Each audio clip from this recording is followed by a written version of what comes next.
या देवी सर्वभूतेषु शक्तिरूपेण संस्थिता नमस्तस्यै नमस्तस्यै नमस्तस्यै नमो नमः। नमस्कार दोस्तों, आप सभी का एक बार फिर से स्वागत है हमारे चैनल कथा परिवार में। दोस्तों, आज नवरात्रि के 5वें दिन माँ स्कंद माता की कथा सुनेंगे। नवरात्रि के 5वें दिन माँ स्कंद माता की पूजा की जाती है। माँ स्कंद माता की पूजा करने से सभी प्रकार की मनोकामनाएं पूरी होती हैं, शत्रुओं पर विजय प्राप्त होती है और निसंतान लोगों को संतान सुख की प्राप्ति होती है। अगर आपके मन में सवाल आया है कि माँ स्कंद माता कौन है, इनकी उत्पत्ति कैसे हुई है, तो दोस्तों मैं आपको बताना चाहूँगी कि माँ दुर्गा का 5वां स्वरूप ही माँ स्कंद माता है। और अब अगर आप ये जानना चाहते हैं कि इन देवी की गोद में ये बालक कौन है, तो इसका जवाब है कि ये बालक स्वयं कुमार कार्तिकेय है, जिनका एक और नाम स्कंद है। 4 भुजाओं वाली माँ स्कंद माता देवी पार्वती या माँ दुर्गा का 5वां स्वरूप है। ये 4 भुजाओं वाली माता शेर पर सवार करती है। इनके एक हाथ में कमल पुष्प है और एक हाथ से इन्होंने अपने पुत्र स्कंद कुमार यानी भगवान कार्तिकेय को पकड़ा हुआ है।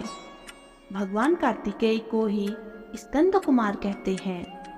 स्कंद माता का अर्थ हुआ स्कंद कुमार की माता, अर्थात भगवान कार्तिकेय की माता, जो स्वयं गौरी माँ है, जिन्हें हम अम्बे माँ या दुर्गा माँ के रूप में भी जानते हैं।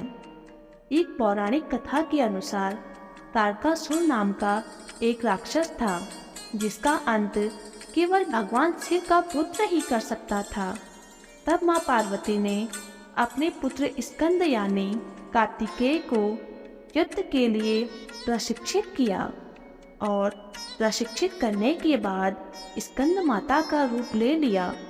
स्कंद माता से युद्ध में प्रशिक्षण लेने के बाद भगवान कार्तिकेय ने तारकासुर का अंत कर दिया।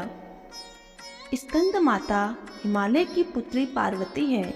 इन्हें माहेश्वरी और गौरी के नाम से भी जाना जाता है।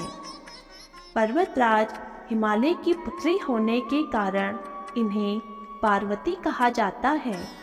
इसके अलावा महादेव की पत्नी होने के कारण इन्हें माहेश्वरी नाम दिया गया है और अपने गौर वर्ण के कारण इन्हें गौरी कहा जाने लगा। माता को अपने पुत्र से बहुत अधिक प्रेम है। इसी कारण माँ को उनके पुत्र के नाम से पुकारा जाना अति उत्तम लगता है। जब माँ को कोई भी भक्त माँ स्कंद माता के नाम से पुकारता है तो माँ को अत्यधिक प्रसन्नता होती है।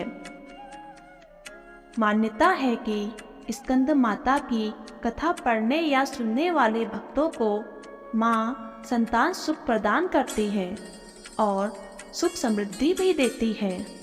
स्कंद माता को भेंट स्वरूप केला अर्पित करना चाहिए। माँ को पीली वस्तुएं अत्यधिक प्रिय है, इसलिए केसर डालकर खीर का भोग भी लगा सकते हैं। नवरात्र के 5वें दिन लाल वस्त्र में सुहाग की सभी चीजें और लाल फूल और अक्षत माँ को अर्पित करने से महिलाओं को सौभाग्य और संतान की प्राप्ति होती है। इसके साथ ही 5 कन्याओं और 5 बालकों को भेंट स्वरूप खीर और मिठाई देने से माँ भगवती अत्यधिक प्रसन्न होती है। स्कंद माता की पूजा करते हुए इस मंत्र का जाप अवश्य करें। या देवी सर्वभूतेषु माँ स्कंद माता रूपेण संस्थिता नमस्तस्यै नमस्तस्यै नमस्तस्यै नमो नमः। तो दोस्तों, ये थी माँ स्कंद माता की कथा। आपको ये कथा कैसी लगी हमें कमेंट करके ज़रूर बताएं।